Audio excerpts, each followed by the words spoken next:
They hit her with an $800 million fine, expecting her to fold, to shatter under the weight. But instead, she exposed everything wrong with the system, and the judge couldn't hold back his tears. There wasn't an empty seat in the courtroom. Every bench was packed shoulder to shoulder. People lined the walls. And yet the silence was so thick, you could hear shoes shift on the tile. Judge Ronald Thomas adjusted his robe, cleared his throat once, then looked straight at her. This court hereby finds Representative Jasmine Ellen Crockett liable in the amount of $800 million for her involvement in the misallocation of federal education grant funds. The words hit like a detonation. A reporter's pen slipped from their hand. A woman in the second row gasped, clutching her chest. A cameraman whispered a curse as the air seemed to vanish from the room. But Jasmine didn't flinch, didn't blink. She just sat there. Charcoal gray suit, no makeup, no jewelry except a thin silver wedding band, hair pulled back, hands folded. Still, her attorney, Conrad Bellamy, a former federal prosecutor, rubbed his forehead like he couldn't believe what he'd just heard. Outside, the noise was louder. Protesters had been camped outside the Toledo courthouse for days. Some holding signs that read, "Protect public funds." Others, "Justice for Crockett." This wasn't just a corruption case. It was a national reckoning, a fight over who gets to lead. And what happens when someone like her climbs too high? Does the defendant wish to address the court? Judge Thomas asked. His voice was steady, but brittle. Bellamy leaned toward her, whispered something. She shook her head. Barely. Then stood. Before she even said a word, every camera in the room tilted up. A dozen record buttons blinked red. Someone in the back raised their phone, hands trembling. "I'll speak." Her voice wasn't loud, but it was clear. Too calm, almost. She paused. Not frozen. Just choosing. Measuring. This was where they expected her to grovel, to beg, to scream. But Jasmine didn't do any of that. Not yet. Judge Thomas tapped his pen. "If you intend to make a statement, Congresswoman Crockett, so now." She turned toward the gallery. Her gaze drifted, pausing on an older black woman seated in the back, her mother. Silent for the last 18 months, watching, waiting. Then Jasmine looked back at the bench, still not speaking, and for those few seconds, no one in the room breathed. Not because they were waiting for a moment of drama, but because something was wrong. The punishment didn't fit. The mood didn't match. There was no pride in Judge Thomas's voice, no gavel-pounding triumph, just weariness. His hand shook slightly beneath his robe. Even the prosecutor, Claire O'Connell, sharp, brutal during the hearings, looked uncomfortable. She shifted in her seat, closed her folder, and folded her hands. Jasmine finally spoke, again. "I'll speak," she repeated, this time stepping forward, not just physically, with presence. She wasn't going to defend herself. Not really. She was about to do something else. But before she could, Judge Thomas raised his hand. "Before we proceed," he said, "let the court record reflect that all evidence has been entered. We will maintain full transparency." His tone had shifted. Less authoritative, more resigned, tired. Not of the hearing, but of being a voice for a system already condemned in the court of public opinion. Jasmine lowered her hand, nodded. No sign of irritation. Just focus. Then the clerk began reading. A formality, but still, it cut deep. Representative Crockett stands accused of knowingly approving falsified invoices for community learning centers across Lucas, Wood, and Sandusky counties. The funds in question, federal education grants, were designated for underserved rural schools. Total financial impact, $800 million. The number hung in the air like a toxic cloud. People murmured. Low, uneasy. $800 million, the kind of figure that breaks careers, erases reputations. But Jasmine had never once accepted guilt. From the first subpoena to the last hearing, she said, the paperwork had been altered, after her approval, manipulated by contractors, middlemen. Most of them now vanished, bought out, or conveniently dissolved. She had evidence. Emails, oversight chains, inconsistent timestamps. But proving corruption wasn't the same as preventing blame. The documents all bore her signature. And now, she stood on a stage built for her public execution. But she didn't tremble, because she hadn't come here to be pitied. She had come to make sure they heard her. The prosecution didn't need to dig far. They just had to point and say, "Look." She knew. Claire O'Connell built the case like an architect of destruction. Careful, deliberate, and precise. Her opening statement lasted barely 10 minutes, but every word sliced clean, like a scalpel, not a sledgehammer. She had motive. She had access. She had authority, O'Connell said on the third day of testimony. This wasn't an oversight. It was a system trusted to her, and it crumbled under her watch. Some in the gallery nodded. Others sat still, uneasy. Jasmine had once been the rising star of Northwest Ohio politics. Born in Findlay, educated at Bowling Green, elected to city council before turning 30. Her record was clean, her donors mostly small. She spoke like a teacher, not a politician. That's what made it all sting more. She didn't look like a grifter, which only made her seem more dangerous. The press pounced on one detail. One of the firms tied to the contracts, Gilroy and Park, was run by a man Jasmine once dated, Travis Ingram. His name surfaced 14 times in the final report. Jasmine insisted the relationship had ended well before any contracts were awarded. But it didn't matter. The connection was enough to light a fire. When Ingram took the stand, he wore a tailored suit, pled the Fifth, and left the courtroom without answering a single question. Her legal team said they hadn't spoken in years. The prosecution said otherwise. A local columnist wrote, "Even if she didn't steal the money, she opened the door and walked away. That's negligence, and negligence on this scale is just another shade of theft." Still, Jasmine didn't flinch. Not during cross-examination, not during the verdict, not even when her mother started receiving death threats in the mail. Now, as Judge Thomas cleared his throat and motioned for her to speak again, everyone expected a tidy concession, a note of regret, something palatable, something safe. But Jasmine wasn't interested in safe. When she stepped to the podium, her words weren't defensive. They were personal. She looked straight at the bench. "My father used to say, 'Never let a man in a robe tell you what you already know in your gut.'" The room shifted. A few heads tilted. The court stenographer hesitated for just a moment before resuming. She wasn't shouting, she wasn't pleading. She was simply telling the truth, and everyone could feel it. "I'll answer every question this courtroom's too afraid to ask," Jasmine said, voice steady. "But I won't apologize for things I didn't do." Her tone was calm, clear, and surgical. "I was 24 the first time I saw a school ceiling fall apart, water leaking through, mold creeping up the corners. A teacher snuck me in through. A side door.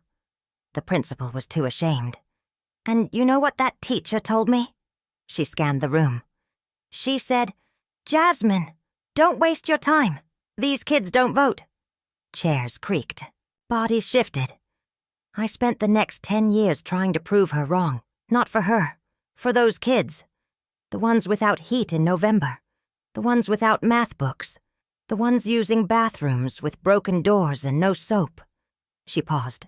When the federal grant money came through, I pushed. Hard. I signed off on those contracts. I wanted results. I trusted the systems we had in place. And I believed the people we hired were doing their jobs. Her jaw tightened. But when the invoices were doctored, when the firms folded and vanished, it was already too late. Now her voice cracked, not from guilt, but from exasperation. The first audit? That wasn't the state. That wasn't the press. That was me. I called for it. I knew something was wrong. But instead of investigating the contractors, they investigated me. She placed both hands on the podium, fingers spread, steady. That's when I realized something I didn't want to believe. This was never about the missing money. It was about the name on the checks. Judge Thomas straightened in his chair, and for the first time all morning, he looked shaken. I wasn't raised with power. I had to learn how to wear it.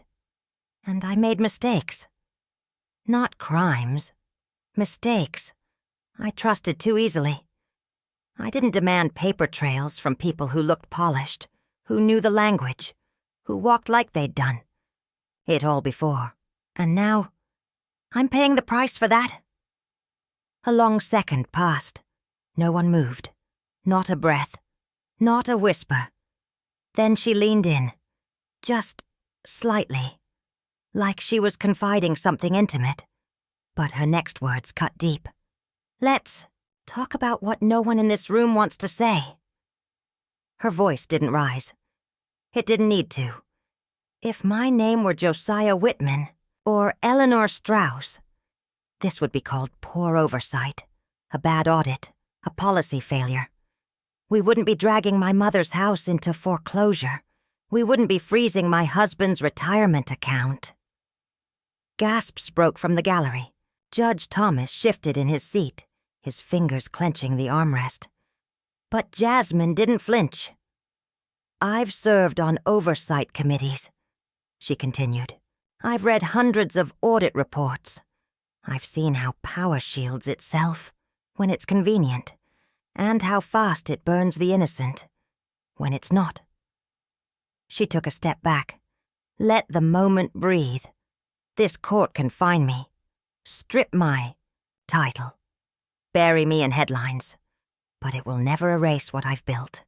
And if the price for fighting for children who've been invisible for generations is $800 million, then I'm already bankrupt. The gallery sat frozen. Judge Thomas said nothing. Neither did Claire O'Connell. Even the bailiff looked down. But Jasmine wasn't done. Not yet. She stayed at the podium, steady as stone. If she was nervous, it didn't show. Her voice dropped, but her words got sharper. Let's talk about the firms that submitted those fake invoices. Let's say their names out loud. She held up a printed sheet, a single page from her folder, raised it just enough for the gallery to see. Bright Horizon Management, Dryden Consulting Group, Wexler Innovation Labs. She looked around the room. You know what all three have in common?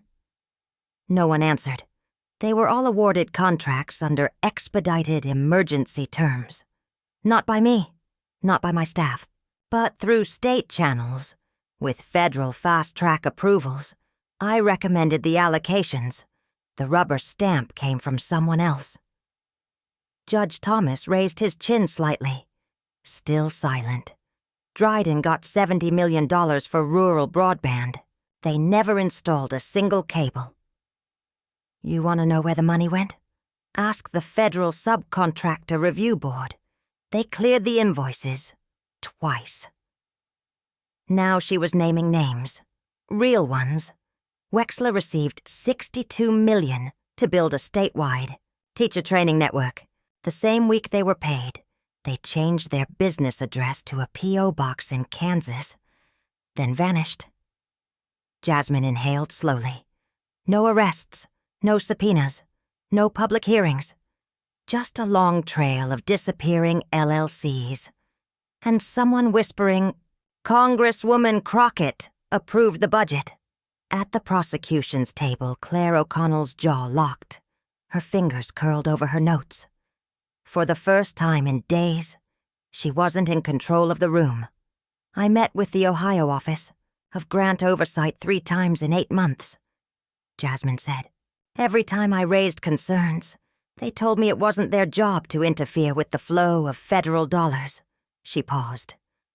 Let the words hang. "You know what that means? It means, look the other way until someone screams." She looked, straight ahead. Her eyes didn't waver. I screamed. Her words rang out, not loud, but seismic. There was no performance here, no theatrics. The facts were doing the shouting. I even submitted a memo last year asking for a freeze on all Phase 3, funding for the education infrastructure rollout. She tapped the folder in front of her. That memo disappeared. Not lost. Erased. No trace. No record in the system. She looked back at Judge Thomas, voice steady again. "I'm not saying I'm blameless. I'm saying I never had the luxury of safe mistakes." Then, a shift in her tone. Softer, but heavier. "When a woman like me is accused of anything, the assumption is guilt. We don't just fight facts. We fight tone. We fight the angle of the lens." The air thickened. No one moved. "Some of you probably think I'm playing identity to dodge accountability. But let me ask you, when was the last time you saw a federal education fraud case where the person on trial wasn't the one who took the money, but the one who signed the paper?" That hit hard. Even Claire O'Connell looked stunned. "This was never about money," Jasmine said. "It's about reminding people like me that we can be invited to the table, but never trusted to sit at its head." She folded the paper in her hand, slipped it quietly back into her folder. "I'm not asking this court to forgive me. I'm asking it to see the full picture. If I'm guilty of anything, it's believing that good intentions and hard work would protect me." Her voice cracked. "Once. Only once. They don't." And with that, the courtroom held its breath, because somehow, in that silence, Jasmine had already won. She looked directly at Judge Thomas again. Her voice had gone still, but her words still echoed. "But truth does, and whether this court believes it or not, I've told mine." The power of it wasn't just in what she said, it was in what followed. Because the real surprise wasn't Jasmine.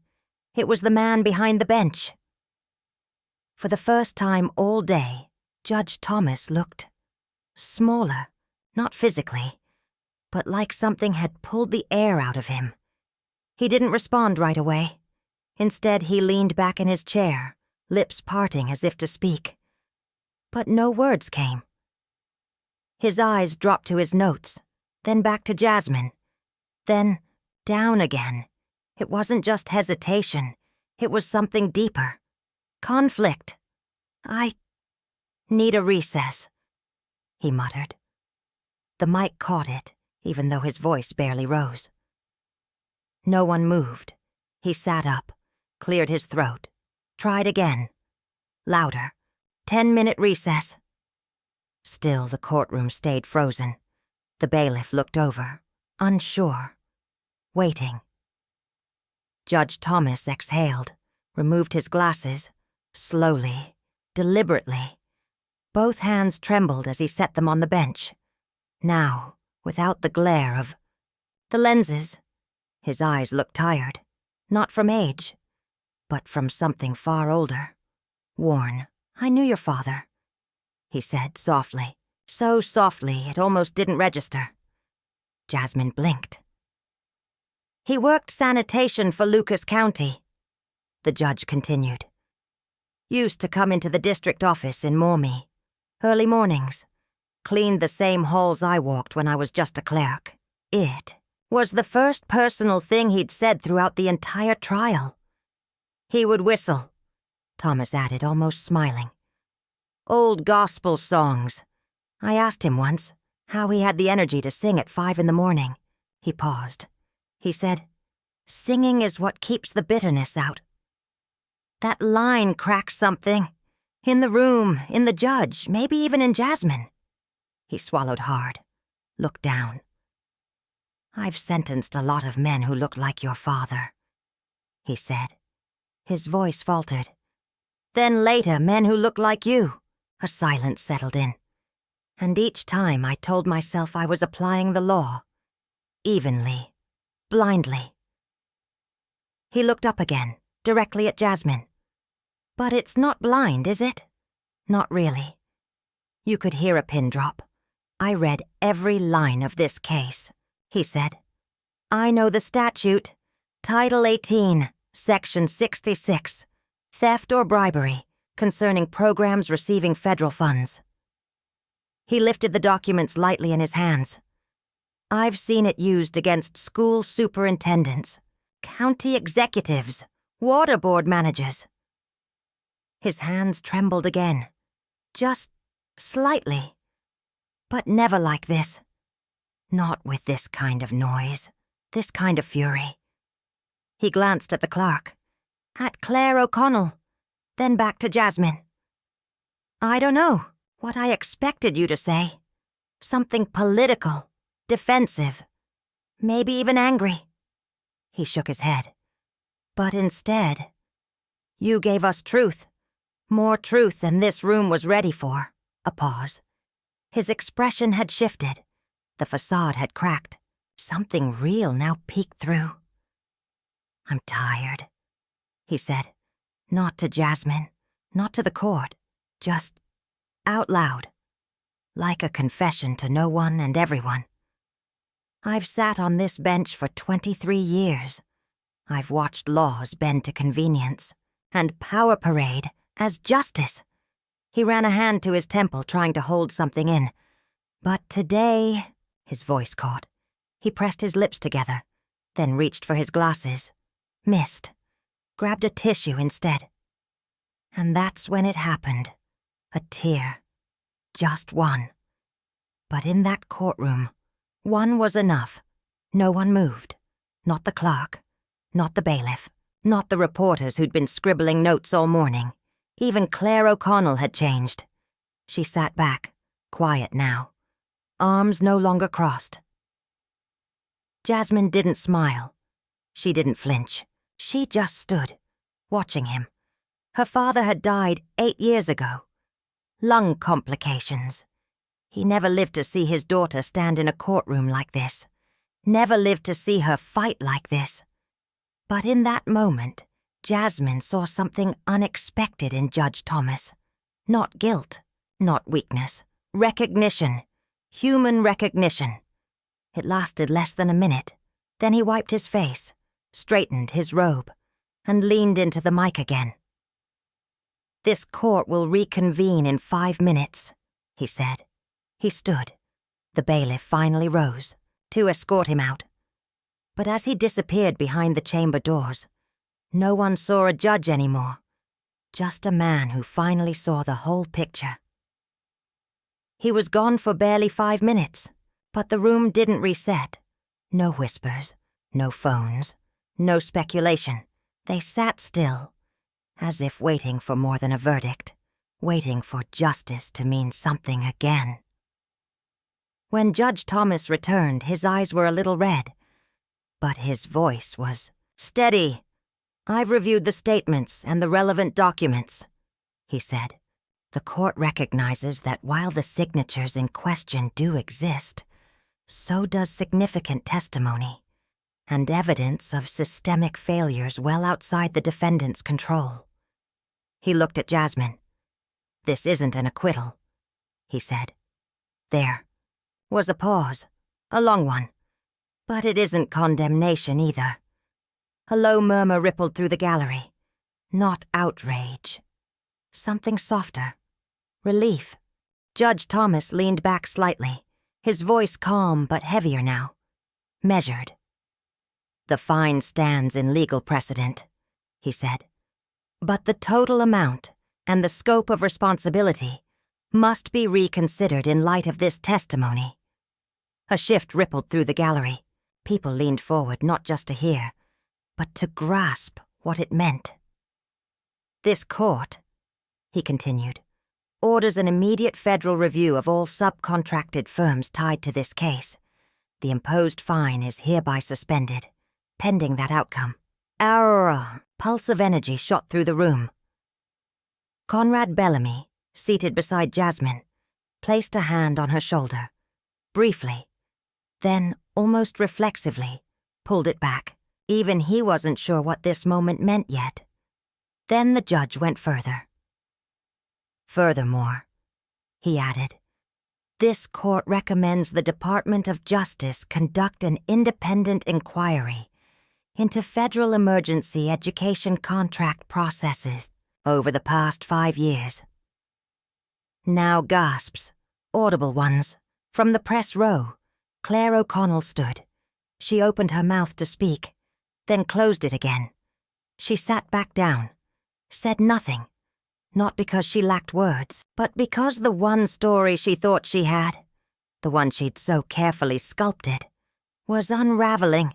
The narrative of quiet corruption, hidden behind forms, folders, and faded signatures, was no longer hers to tell. Outside, the crowd had started to gather again, but the chants were different now. Less shouting, more waiting. The energy had shifted. Somehow, what had happened inside had already reached the steps outside. It always does. Local reporters huddled near the courthouse entrance. They weren't covering a sentencing anymore. They were covering a reckoning. Inside, Jasmine gathered her things slowly. She didn't rush, didn't perform. Her mother stood near the back doors now, silent. Her eyes glistened. She reached out, gently, and took Jasmine's hand, for the first time in months. Reporters began to shout questions as Jasmine exited through the hallway. But she didn't answer a single one. Her silence wasn't retreat. It was the kind of silence that only comes after you've said everything that matters. Behind her, in the third row, a man from the Department of Education sat stiff. Navy suit, government badge clipped to his chest. He stared at the floor for a beat, then pulled out his phone and started typing furiously.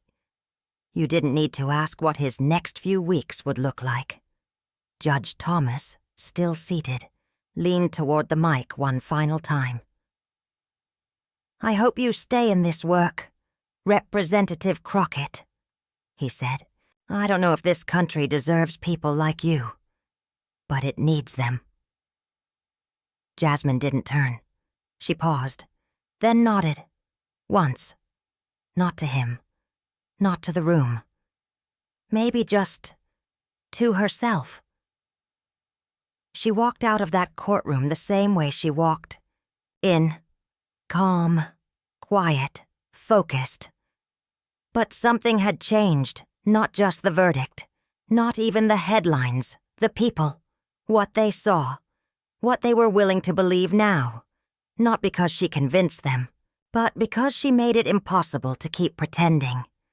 Just as the doors were closing behind her, a voice called out from the hallway. Not accusatory, just a question, one that hadn't been asked all trial long. "Congresswoman Crockett, if you had the chance to go back, would you do it all over again?" She stopped, one hand on the frame, didn't turn, just stood there, and then softly, almost like a promise. "I'd do it again," she said. "But this time, I demand the receipts." The reporter lowered his mic, not sure how to follow that up. Jasmine kept walking. Outside, the crowd had grown. Some still carried signs. Others just held up their phones. A few clapped, quietly. Not like fans, but like people who had just seen someone walk through fire and come out with their spine intact. A woman in a yellow sweater stepped forward from the front row of the crowd. Her voice shook. "My niece was in one of those schools," she said. "I just want to say thank you. No matter what they say, I know what you tried to do." Jasmine took her hand, held it for a few seconds. "That's what this was always about," she replied. "People who were never supposed to be invisible." Then she stepped into the waiting car, her mother by her side, Conrad Bellamy already on the phone, quiet, efficient. Jasmine's expression didn't change. She wasn't triumphant. She wasn't broken. She looked like someone who had walked through a storm and come out carrying the truth. Back inside in his chambers, Judge Thomas sat alone. The fluorescent lights above buzzed softly. The room was still. On his desk, an old photo, cracked leather frame. 4 young clerks, wide-eyed, ambitious, all gone now. He stared at it for a long time, then picked up a yellow legal pad and began to write. Not for court, not for press, just notes, thoughts, reflections on power, on race, on the blind spots the law learns to overlook, on the voice of a woman who refused to shrink under a weight someone else dropped on her. In that moment, he wasn't a judge, just a man trying to unlearn, because it's easy to enforce rules when they don't apply to people who look like you, harder when they do, and hardest when someone stands in front of you and shows you what fairness is supposed to look like, not in theory, but in flesh and bone. In the days that followed, the headlines ran wild. Crockett's stand shakes legal norms. Judge Thomas urges DOJ review after emotional trial. But Jasmine didn't speak to the media again that week. She went back to Toledo, back to the neighborhoods where the real damage had started. She met with school board members, offered to testify in Washington, called for every public dollar related to the program to be audited, line by line, even if it brought more heat, even if it made her a bigger target. People expected her to lay low. Instead, she doubled down, because this was never just about corruption, or politics, or a court case. It was about the price of truth and how few people are willing to pay it. Jasmine Crockett did, not in dollars, but in time, in reputation, in trust, and yet she walked away with something bigger, the full picture, not the sanitized one, not the redacted one, the real, messy, undeniable truth. And for those who watched it happen, something changed, because sometimes it only takes one voice refusing to break, for others to finally listen